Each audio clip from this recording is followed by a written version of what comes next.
दोस्तों 2024 के लोकसभा चुनाव में अखिलेश यादव का पीडीए भाजपा पर भारी पड़ा था और अब 2027 में होने वाले विधानसभा चुनाव में अखिलेश यादव ने जेनजी को लेकर एक नई रणनीति तैयार कर ली है। कहा जा रहा है कि जेनजी की मदद से अखिलेश यादव ये चुनाव जीतेंगे। क्या है रणनीति, बात करेंगे। हमारे साथ चंद्रकांत जी हैं। चंद्रकांत जी, अखिलेश यादव जेनजी को लेकर के क्या रणनीति तैयार कर रहे हैं? देखिए, अखिलेश यादव सिर्फ जेनजी को लेकर रणनीति नहीं तैयार कर रहे हैं। अखिलेश यादव ने आपने बिल्कुल ठीक कहा कि पीडीए रणनीति से उन्होंने 2024 के लोकसभा चुनाव में 37 सीटें जीत ली और 6 सीटें कांग्रेस जीत गई। यानी इंडिया गठबंधन का जो प्रदर्शन था वो बहुत बेहतर था।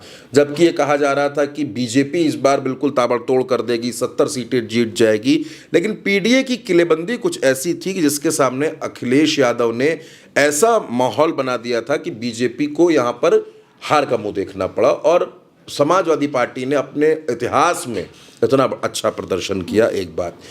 दूसरी बात यह है कि अखिलेश यादव, आपने बीते कुछ दिनों में सुना होगा अखिलेश यादव को, अखिलेश यादव बार बार ये बात कह रहे हैं कि एसआईआर पर काम कीजिए, किसी भी तरीके के गाने मत बनाइए। यानी अखिलेश यादव उत्तर प्रदेश में हर जाति, हर धर्म, हर वर्ग, हर उम्र के लोगों को टच कर रहे हैं।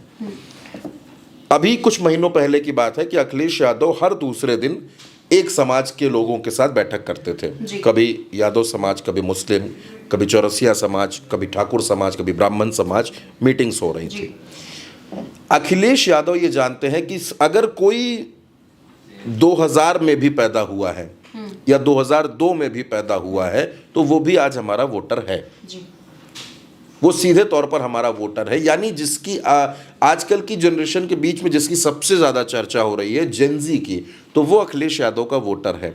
अब अखिलेश ये समझ रहे हैं कि इस वोट वर्ग को कैसे साधा जाए, इनको अपने साथ कैसे जोड़ा जाए। इसलिए आप देख रहे होंगे इन दिनों सोशल मीडिया पर समाजवादी पार्टी बहुत सक्रिय है।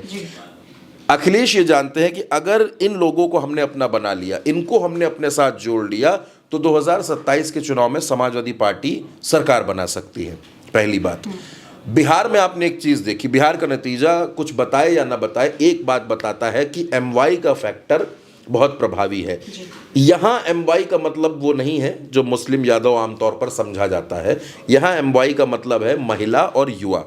बिहार में महिलाएं गेम चेंजर थीं, इस बात से कोई इनकार नहीं कर सकता। ये बहस का विषय हो सकता है कि उनके खाते में पैसा गया और महिलाओं ने इधर वोट कर दिया, नीतीश कुमार और बीजेपी की जीत हो गई, लेकिन महिलाएं गेम चेंजर हैं, इस बात को समझना पड़ेगा। क्योंकि महिलाएं कुछ करें या ना करें, वो आपके लिए वोट मांगने जाए या ना जाए, लेकिन वो आपकी माउथ पब्लिसिटी ज़रूर कर देती हैं। एक महिला 4 महिलाओं को ये ज़रूर बताएगी कि फलाने की सरकार में ऐसा हो रहा है, इनको वोट देना, ये मुद्दा चल रहा है। तो अगर एक महिला को भी आप जागरूक कर ले गए और अगर वो महिला, वो लड़की, वो बच्ची, वो जेनजी जनरेशन की है, तो आजकल का जो दौर है सोशल मीडिया का, इंस्टाग्राम का, व्हाट्सएप का जो दौर है, जहाँ जो जेनजी जनरेशन है वो फिल्म देखने के बहाने या कुछ खाने के बहाने या घूमने के बहाने मिल रही है, अगर वहाँ तक अखिलेश यादव अपनी चर्चा पहुँचा ले जाते हैं, वहाँ तक अखिलेश यादव, डिम्पल यादव मिल करके समाजवादी पार्टी को पहुँचा देते हैं, तो जाहिर तौर पर यह फ़ायदा करेगा। दूसरी बात, अखिलेश यादव के पास इन दिनों जो सांसद हैं,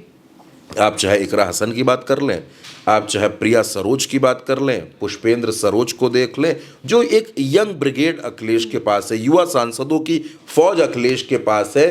अखिलेश उसको भी जेनजी जनरेशन के बीच में इन्वॉल्व करना चाहते हैं और अखिलेश यादव की तैयारी ये है कि कहीं से भी कोई गलत मैसेजिंग समाजवादी पार्टी को लेकर ना चले। क्योंकि जब समाजवादी पार्टी की बात आती है तो बीजेपी एक नैरेटिव बनाती है कि गुंडों की पार्टी है, इस तरीके से अराजकता हुआ करती थी, ये तमाम तरीके के नैरेटिव, जैसा कि आरजेडी को लेकर बनाए जाते थे। 25 साल 30 साल पुरानी बातों से आरजेडी को, तेजस्वी को इस चुनाव में घेरा गया।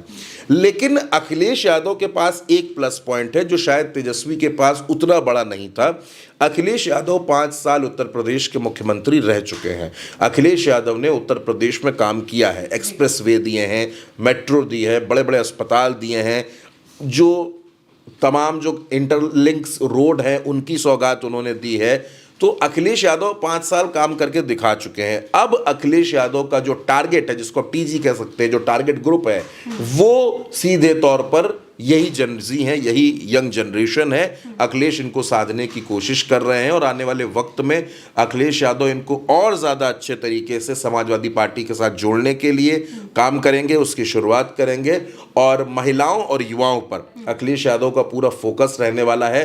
जो तमाम संकेत मिल रहे हैं उत्तर प्रदेश की राजनीति में, पंचायत चुनाव खत्म होने के बाद अखिलेश यादव सीधे सीधे विधानसभा चुनाव की तैयारी शुरू करेंगे और समाजवादी पार्टी के प्रत्याशियों की लिस्ट भी बहुत जल्दी आएगी। और इस बार अखिलेश यादव बहुत से युवा प्रत्याशियों को चुनाव भी लड़ाने वाले हैं। तो अखिलेश का जो जेनजी प्लान है वो अखिलेश बिल्कुल उसी तरीके से बना रहे हैं जैसे उन्होंने पीडीए का प्लान बनाया था। तो पीडीए प्लस जेनजी ये अखिलेश यादव का प्लान है, ये उनका फोकस है। अब ये कितना कारगर साबित होगा ये 27 का चुनाव बताएगा। बिल्कुल। तो देखिए, जिस तरीके से अभी यूपी में एसआईआर को लेकर के समाजवादी पार्टी एक्टिव है, एसआईआर होने के बाद एक आंकड़ा सामने आएगा कि जो नए वोटर्स हैं वो लगभग कितने हैं और फिर उनको ध्यान में रखते हुए तमाम रणनीतियां बनाई जाएंगी। और इसको लेकर के अभी से ही समाजवादी पार्टी जो है वो ग्राउंड पर काफी एक्टिव हो गई है, काम करना शुरू कर दिया है। जेनजी के बीच कैसे अपनी पहुंच बढ़ानी है, इसको लेकर के भी तमाम प्लानिंग्स की जा रही हैं। फिलहाल के लिए इस चर्चा में इतना ही। आप भारत एक सोच पर हमारी ये चर्चा देख रहे हैं। याद से चैनल को सब्सक्राइब कीजिएगा जिससे तमाम अपडेट्स आपके पास समय से पहुंचती रहे। नमस्कार।